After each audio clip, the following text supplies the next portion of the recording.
এবার আসেন আমাদের দলের কথা বলি। রাজনৈতিক দল বিএনপি, নিজেরটা নিয়ে বলি। বিএনপির গঠনতন্ত্রে কি বলে যে গণতান্ত্রিক পদ্ধতিতে এই দল গঠিত হবে এবং পরিচালিত হবে। সেটা কি চলে না? একদম স্পষ্ট না।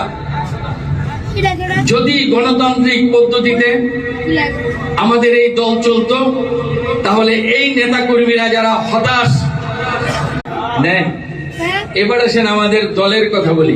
রাজনৈতিক দল বিএনপি, নিজেরটা নিয়ে বলি। বিএনপির গঠনতন্ত্রে কি বলে যে গণতান্ত্রিক পদ্ধতিতে এই দল গঠিত হবে এবং পরিচালিত হবে। সেটা কি চলে না?